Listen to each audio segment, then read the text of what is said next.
Tomorrow's Bears game against the Green Bay Packers has the potential to be the coldest game at Soldier Field. We'll have more about how the grounds crew is prepping the field coming up later in the show.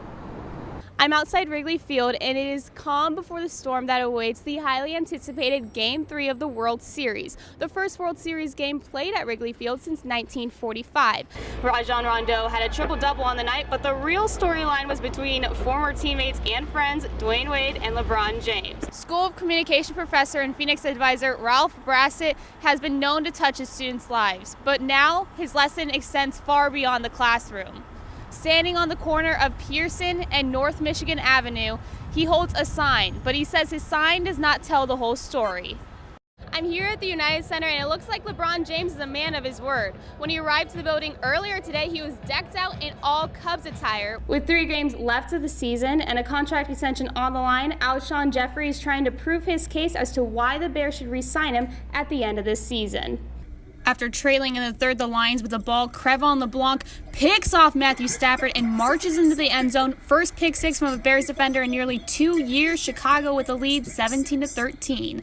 On the next drive, the Lions are in the red zone. Stafford is pressured and he scrambles. He runs it in for a quick touchdown. Lions are now up by 3. From there, the Bears self-destruct after 2 offensive holding calls. Matt Barkley launches desperation, but Josh Bellarmine can't make the catch. Detroit holds on 20-17. The Bears drop to 3-10 on the season and are officially out of playoff contention for the 6th straight season. The Norville Center of Intercollegiate Athletics provides a home for Loyola athletic programs, but inside there have been some problems brewing for the past few years. Former Loyola women's basketball player Kate Sohn left Loyola after the 2013-14 season, citing off-court issues with head coach Cheryl Swoops. I was told I was disloyal, I wasn't being a good team player, and she mocked me, she humiliated me in front of the entire team and coaching staff. In Swoops' 3 years as head coach, 20 student athletes have left the women's basketball program. According to Loyola's athletic department, 10 of the 12 returning players have quit the team or asked to be released from their scholarships. The Loyola Phoenix reports Swoops mistreats players and crosses the line. According to Sohn, Swoops threatened players with the loss of their scholarships, leaving the student athletes on edge about their future. Sohn says that pressure is the reason she decided to leave Loyola's program to play at the University of Illinois at Chicago. Growing up, sports have always been an outlet for me to relieve stress and anxiety. And when basketball started to be the source of my pain, I knew something was wrong. In 2014, Sohn sent a 5-page detailed letter to the NCAA, voicing her concerns about Swoops. Sohn wrote, quote, "Coach Swoops played mind games with the team and created a hostile environment, making me feel isolated and increasing my anxiety," end quote. Sohn says the NCAA didn't do anything about the allegations, leaving her basketball fate in Swoops' hands. Since the Phoenix reported allegations against Swoops on April 11th, Loyola's athletic department has announced the university will be conducting an investigation into the women's basketball program.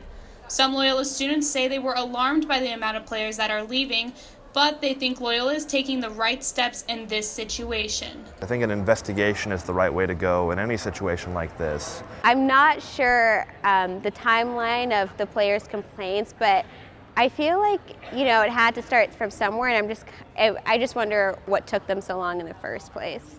Coach Swoops has declined to comment on any of the allegations as of right now. Her contract will be up for renewal after the 2017-18 season. Madeline Kenney, Loyola News, Chicago. A feature intended to filter Microsoft users' emails is creating more problems than it is solving. The clutter box was created to move low-priority messages to a separate inbox. This helps users scan emails faster and more efficiently. However, many students say this new app has caused them to miss important emails from professors, the university, and even potential future employers. I've also had experiences where heads of departments have emailed me with newsletters or important information, and it'll go to my clutter box. I was getting a lot of my graduation notifications and email statuses about my graduation in my clutter box, but I didn't realize it. It's really hard to communicate with my professor when I think that I'm sending them an email and expecting a quick response. And then all of a sudden I check my inbox and I have nothing. But then when I go to class, they're like, I sent you an email. Loyola is not the only university having flaws with clutter.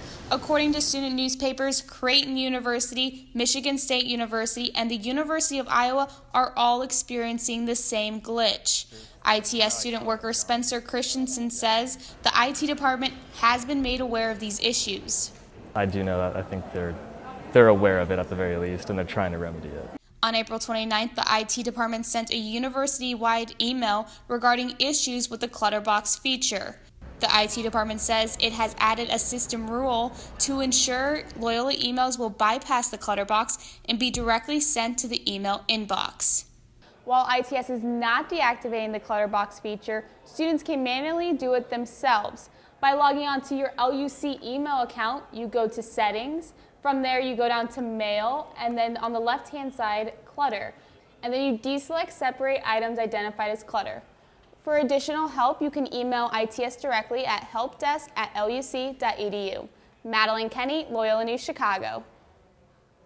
Thanks, guys. I talked to a lot of Loyola students who said they were planning to go down to Wrigleyville to watch the World Series. However, not to be the bearer of bad news, that's going to cost you a pretty penny.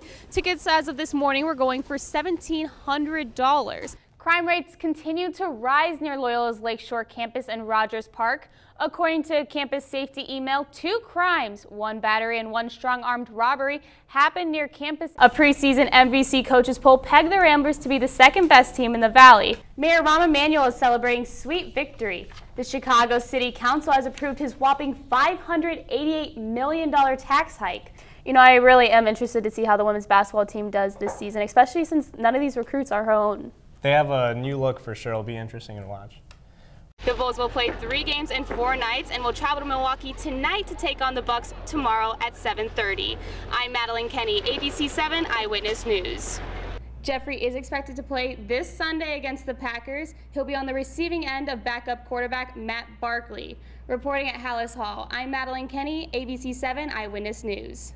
While most fans will be wearing multiple layers to tomorrow's Bears game, one Bears player has decided to go sleeveless, and that is Pernell McPhee. He says wearing sleeves is a sign of weakness. Reporting at Soldier Field, I'm Madeline Kenney, ABC 7 Eyewitness News.